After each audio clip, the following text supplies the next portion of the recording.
नमस्कार दोस्तों, आज हम आपको एक ऐसी कहानी सुना रहे हैं जिसे दुनिया ने मूर्ख कहा, वही बने संस्कृत के महर्षि। स्वागत है हमारे चैनल चेतना में। चेतना मतलब आत्मा की आवाज। अगर आप महादेव के सच्चे भक्त हैं तो कमेंट में हर हर महादेव जरूर लिखिए। चलिए शुरुआत करते हैं। कभी किसी ने आपको बेकार कहा है?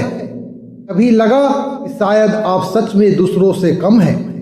आज जिस लड़के की कहानी आप सुनेंगे उसे भी सब महामूर्ख कहते थे, लेकिन वही लड़का आगे चलकर भाषा का भगवान कहलाया।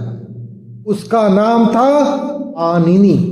छोटा सा गांव, साधारण परिवार, पढ़ाई में बिल्कुल कमजोर। विद्यालय में भेजा गया लेकिन हर साल एक ही नतीजा, फेल। उम्र बढ़ती गई, अच्छा वही रही।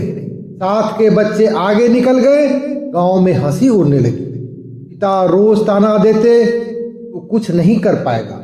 धीरे धीरे ये शब्द उसके कानों से उतरकर दिल में बस गए और एक दिन उसकी माँ भी उस पे टूट पड़ी और उसको बहुत ही बुरा भला कही। उस दिन पहली बार उसे लगा शायद मैं सच में बेकार हूँ। अपमान से भरा मन लेकर वह गांव से बाहर निकल गया। कुछ समझ नहीं आ रहा था, बस मन में एक सवाल था, मैं ऐसा क्यों हूं? चलते चलते वह पुराने कुएं के पास पहुंचा। उसने देखा कुएं से लोग पानी निकाल रहे थे और रस्सी पत्थर पे घिस रहे थे। इसके कारण पत्थर की दीवार पर गहरे निशान बने हुए। पास खड़ी एक वृद्धा बोली, बेटा ये रस्सी के निशान है। सालों से पानी खींचते खींचते रस्सी ने पत्थर को काट दिया। वह चौंक गया। रस्सी नरम, पत्थर कठोर, फिर भी निरंतर अभ्यास से पत्थर को काट दिया। उसी पल उसके भीतर कुछ बदलाव आया। अगर रस्सी पत्थर को काट सकती है तो मैं अभ्यास से मैं अपनी किस्मत क्यों नहीं बदल सकता?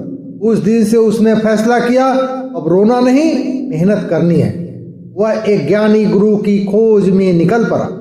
कई दिनों बाद उसे एक साधु मिले। गुरु ने पूछा, तुम क्या चाहते हो? उसने सिर झुकाकर कहा, मुझे ज्ञान चाहिए, चाहे जितनी तपस्या करनी पड़े। गुरु ने उसे शिव मंत्र दिया और यहीं से शुरू हुई उसकी सच्ची साधना।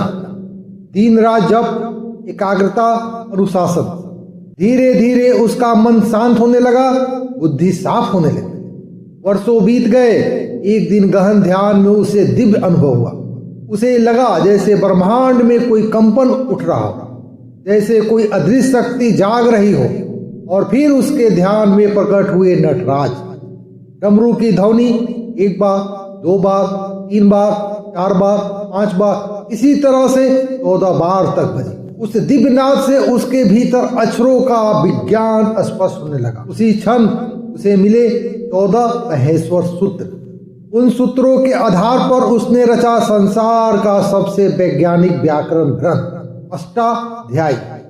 आज भी दुनिया के बड़े बड़े भाषा विज्ञानों उसकी रचना को आश्चर्य से देखते हैं। जिसे गांव ने मूर्ख कहा, वही बना व्याकरण का महर्षि। इस कहानी का मतलब सिर्फ इतना है दोस्तों, लोग आपकी शुरुआत देखते हैं परंतु ईश्वर आपकी क्षमता देखते हैं। आज अगर लोग आपको कम आंक रहे हैं तो याद रखिए, आप पत्थर नहीं हैं, आप वो रस्सी हैं जो अभ्यास से पहाड़ भी बदल सकती है, जो अभ्यास से पत्थर को भी काट सकते हैं।